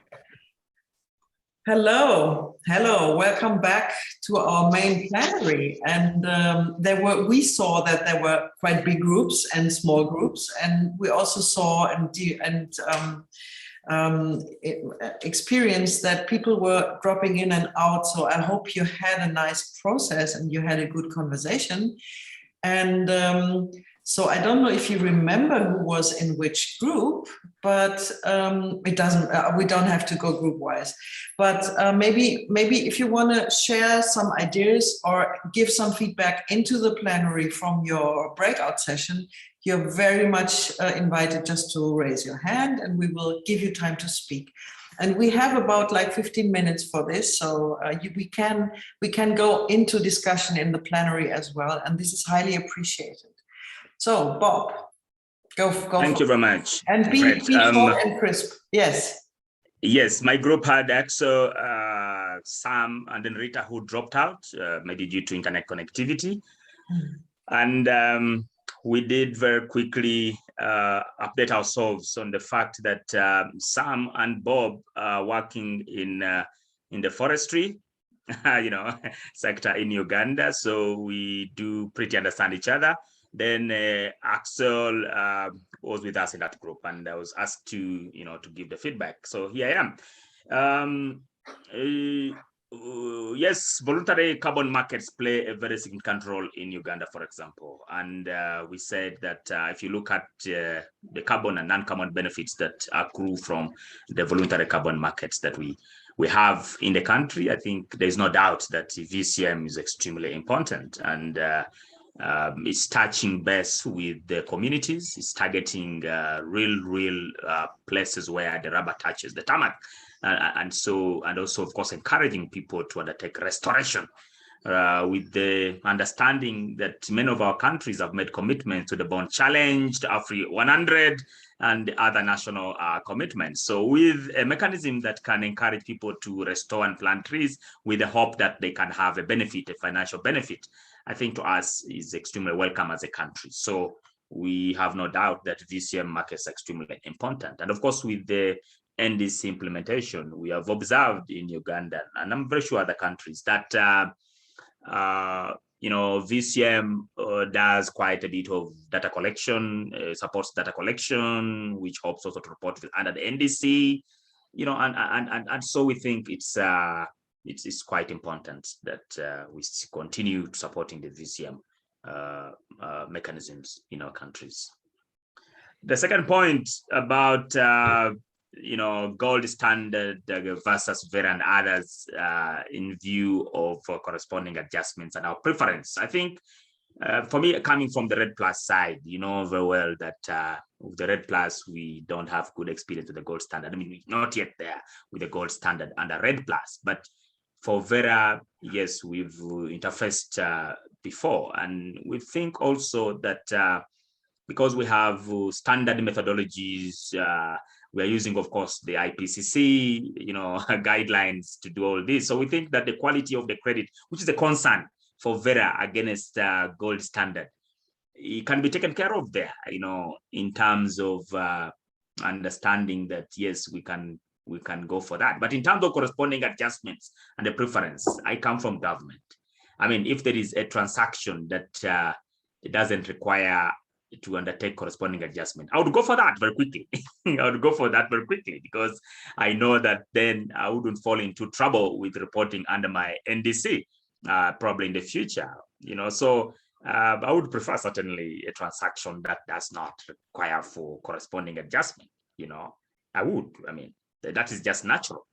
But I know that with the corresponding adjustment kind of transactions, you get more money. So looking at all that and being able to also undertake, of course, our mitigations, we would get into a win-win situation if we do a corresponding adjustment. And the joint sharing for me here, the sharing of these credits would be a welcome approach for Uganda, so that we can get both the money, but also be able to, of course, transact effectively and remain with something to report under our NDC. I know my colleagues in the energy sector would probably prefer the gold standard anyway. The last point, the ITMOs, we don't have a rich legal framework for these elements of transfer of titles and the like. Therefore, I would think that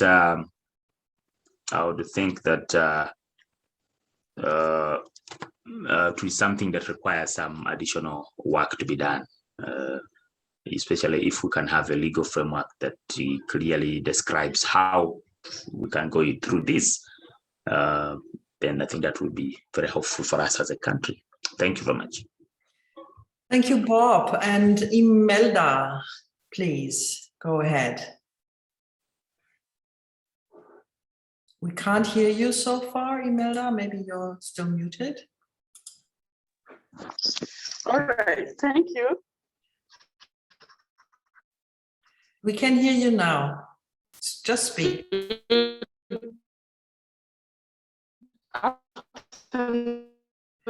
Oh, Imelda, your connection is very bad. So from our group for the what? So what do I do? Imelda, please, can you hear me? Are you getting me now? Imelda, we can't really hear you well, so I would suggest that you write your little thoughts that you want to present to everyone into the chat so that we can read it, because we can't hear you well. No problem. Okay. So then we go to listen to John. John, would you please just open your mic and talk? Thank you. Okay, thank you. I have a very short presentation from our group. One member also, was it Alex, or had a problem with the internet. Sorry for that. On the first question on the voluntary carbon market versus other markets like the mandatory one, it was interesting that a participant from the neighboring country, Kenya, thought that the CDM and other voluntary market mechanisms had a big share of the market, and while in Uganda it seemed to be the opposite. Given maybe it depends on the sectors, probably the sectors influencing this. Maybe in Uganda we have it's more land use change and forestry, and maybe agriculture. So we see the voluntary market taking a big role in this.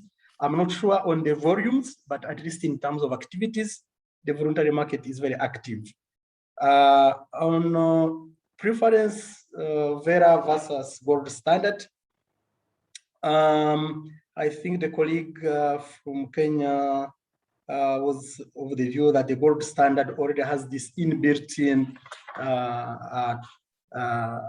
corresponding adjustments. So his view was that maybe that one would be a preferred one because it may not give challenges to their projects.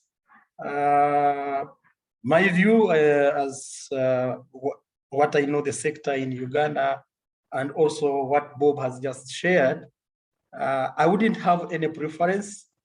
Advise me if I'm wrong, or correct me if I'm wrong.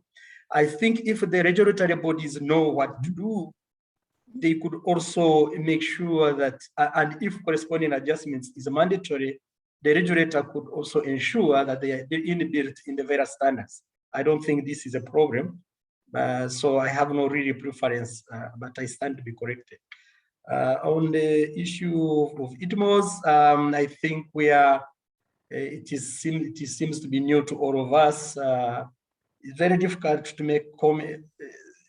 We have ideas or impressions, but I think it's very difficult to make really strong statements on that. That's my submission. Thank you.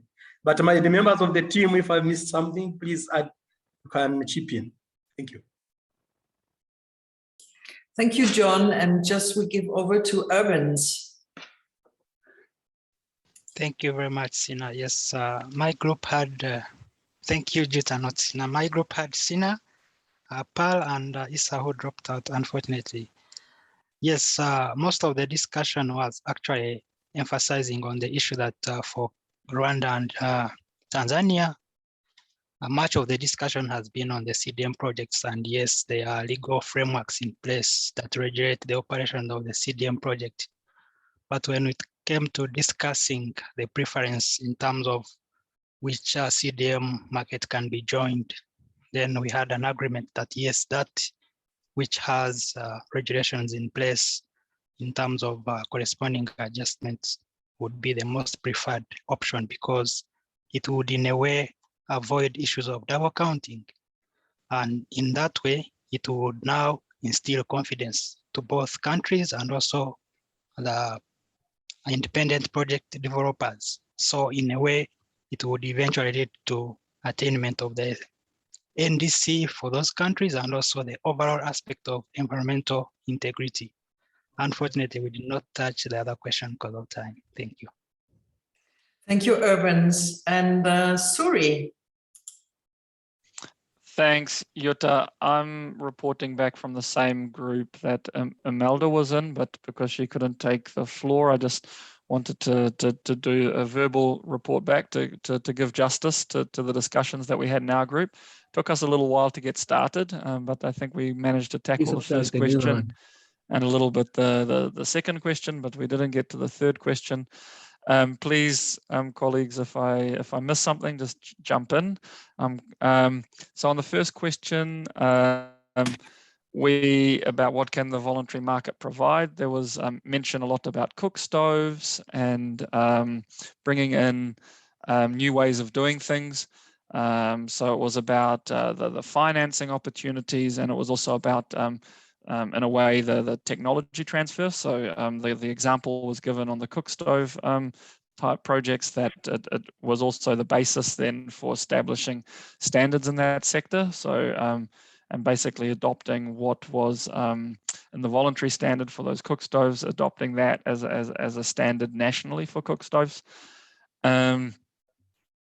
Then on the second question, we didn't really have enough time to discuss so much in detail, but it was going in the direction that, yes, it would be important to do corresponding adjustments, mainly on the side of for the purposes of environmental integrity. It would be important to do the corresponding adjustments, and I think have greater kind of potential for decarbonisation in the economy. Those were some of the things that were mentioned on question 2, and as I mentioned, we didn't get to question 3. So if I missed anything, colleagues, please jump in. Otherwise, back to you, Jutta. Thank you. Yeah, thank you, Suri. And David, please go ahead. Yeah, thanks, Jutta. And from our side, my group had Winfred, it had Benoit, Elhadi Mbaye, and myself. Yeah, and this is a summary of our discussion. On question 1, we did agree that voluntary carbon markets were really important as far as raising ambition globally was concerned. But we also mentioned that they can facilitate broader participation from other actors, private sector, companies, and so on. We also made mention, and we are cognizant that for this to happen, it depends on how you have really set your NDC. You have to decide whether this is under the conditional or unconditional aspects. Then we also did agree that it can help in financing NDC implementation. We also talked about that it's important for the country to know that the rules before really authentication, and to know which kind of voluntary carbon mechanism that they are looking at, the one with adjustments or one without adjustments. Then spinning it off to question 2, we discussed, and we most of the group members did agree that they require a standard that has no corresponding adjustments, because there would not be a burden to meet this, but also if we had them, it would need to be dealt with, especially the aspect of the ITMOs. They would need to be dealt with within a country's own effort. So not to go into the intricacies of dealing with the ITMOs, and also checking the targets of the NDC, and also to comply as required. They chose to have a standard that has no corresponding adjustments. Yeah, we didn't have enough time to go into question 3, and that's it from our side. I don't know if any group members would like to add, but that's it. Thanks. Thank you, David. Yes. David, if I may add, this Yes. is Winifred. There is one point that was raised, I think, repetitively, that it is important for players also to know whether the voluntary carbon market is inside or outside the nationally determined contribution. Otherwise, you cannot go for it if you've not selected it as one of your key mitigations. Thank you. Yeah, thanks, Winifred. Yes, thank you. Yeah. And maybe to finalize our little session here on harvesting on your breakout sessions, we want to hear Francis. Go ahead, Francis. Thank you very much. This is Francis. I was in group 4. Mine is just additional to what John said. In terms of the third question, in terms of how ownership of ITMOs be regulated. In Kenya, I said it can be regulated through the Ministry of Environment and the Climate Change Directorate, which already we have developed the Act and also the Climate Change Act and also the regulations. Climate change regulation are already going on. And I think because of issue of NDC is where we communicate all issue of NDC for the country. It would be better they are regulated under the same directorate because that's where we aggregate everything. Thank you. Okay, thank you, Francis. And for some closing remarks, I'm going to share my screen again with you and give the speech to, I think, who's going to take over? I think it's Bianca maybe, or Axel or Sina. And we will have some interactive polling feedback check out in a few minutes. So just stay with us. And yeah, Bianca. Sure. Thank you, Jutta. So, so we're coming to the wrapping up of today's session. And what we'll do right now is just have a brief overview of what's going to happen tomorrow from Sina, who has really taken us through, who has actually done the development of the template that will help us get a very clear understanding of what it actually means to do a corresponding adjustment with tomorrow's exercise. So maybe if we can just have very short explanation from Sina, what we will be doing tomorrow, and then we can wrap up. Hello, everyone. And thank you for the very good cooperation so far. So today we looked at the more theoretical aspects on corresponding adjustments, and tomorrow we're going to go into the very practical issues. So first, we'll see a presentation on how the various methodologies that Amy has presented today, if you remember the averaging methodology and the trajectory methodology, for example, what they mean in practice and to what different results they can lead. And then we'll present you a draft template that we have developed in order to help countries to gather the relevant data for corresponding adjustments and then actually understand the necessary calculations that need to be done to understand what your adjusted emissions balance will be after you have done the adjustments and how that data can be used to track progress towards your NDC mitigation targets. So this will be the presentation part, and afterwards we're going to throw you into the deep water and work very practically with this template, which will include already some information, and then we're going to have discussions how the additional information to be included there can be generated, what kind of calculations we need, how can we adjust the emission balance, how can we track the progress, and so on. Yeah, thank you, Sina. We are very much looking to your input tomorrow. And I don't know, shall we go for the closing, or is there anything you want to add, Bianca? Yes, yes. So I've shared the presentations for today, and I'll share the presentations for tomorrow, because clearly it helps when we see what will be discussed. If there are any questions, then you can raise them tomorrow as well. So any relevant information for tomorrow, I'll send it today so that you can get acquainted with that tomorrow. And I think, just to summarize, we've really looked high level corresponding adjustments under Article 6, which was explained by Amy, 6.4, 6.2, but also under the voluntary carbon markets. So very all interrelated. So I really look forward to tomorrow as well. Over to you, Jutta. Yeah, thank you. And I just give over to Tina, who has been preparing a little Mentimeter tool to give for you to give some feedback on the first day.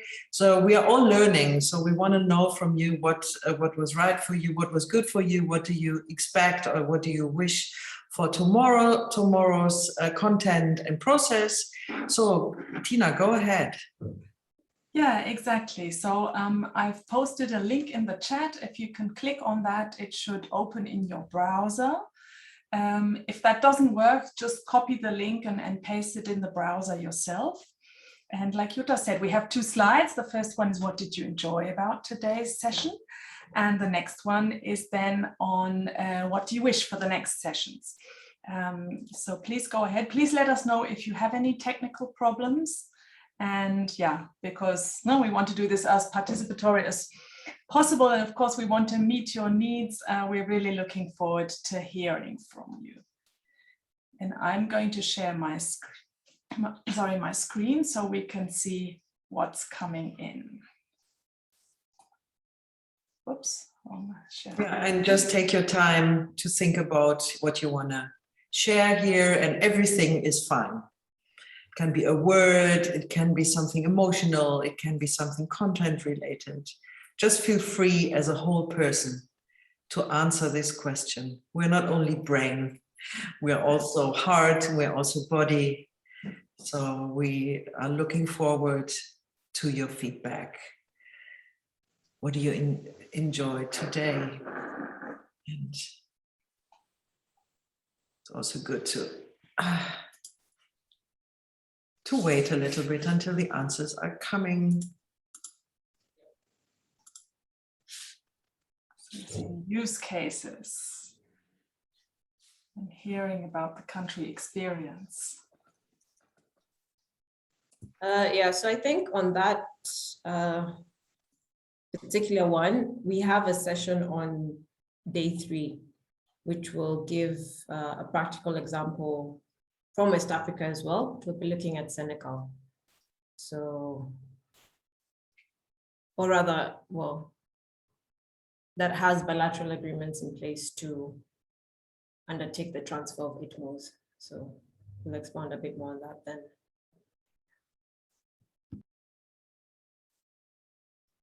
Yeah, so we have experiences several times, the perspectives of colleagues, and it's so good to exchange with peers. Hearing about the country experience, insightful, interactive, nice atmosphere, educational. Oh, now it's going a lot. Authorization by governments. Time management. Breakout sessions. Yeah, effect of corresponding adjustments on the NDC report. Read. Okay. Great.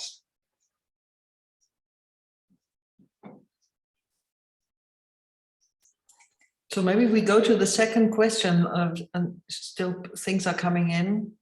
Exactly. So feel free to still write. We will still receive that. And then I'm just going to go to the next question, which is, what do you wish for tomorrow?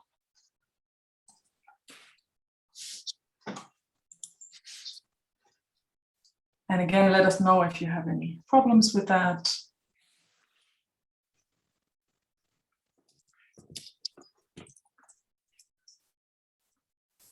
Someone's keen to learn about the practicalities, I can imagine.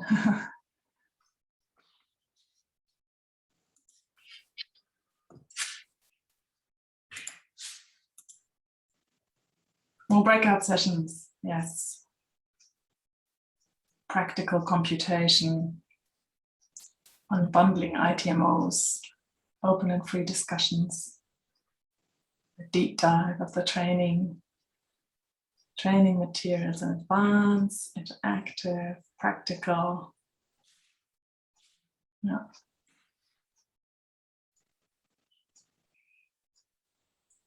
Real examples and the implications.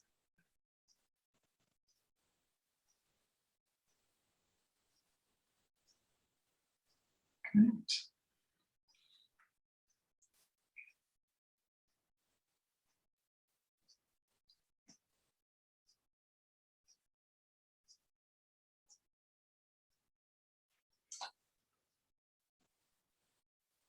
Pros and cons.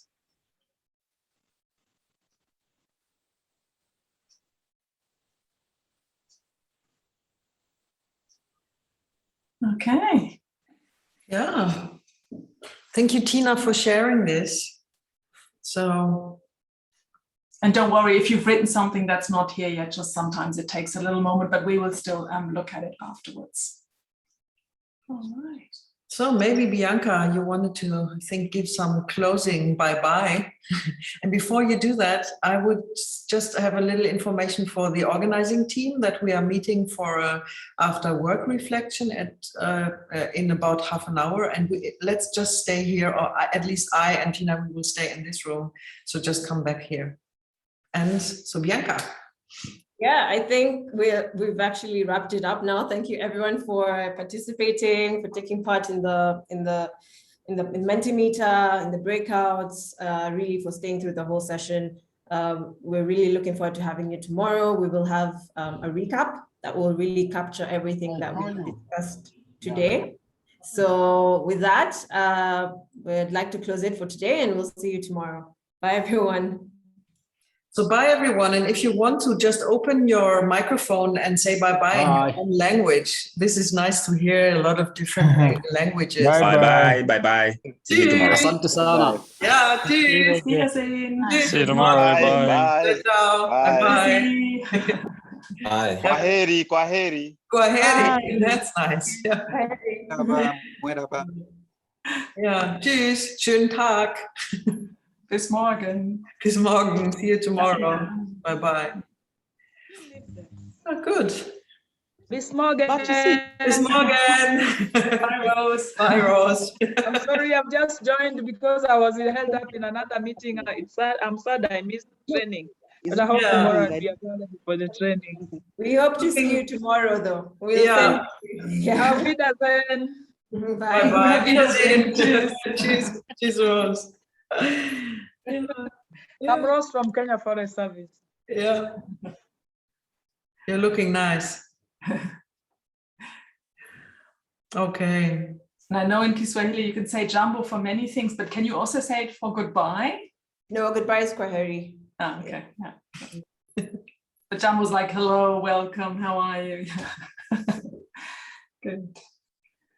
Okay, so we will have a little break or whatever you need to do now, and see you again at 12 o'clock European time and 1 o'clock East African time, and just for a short recap.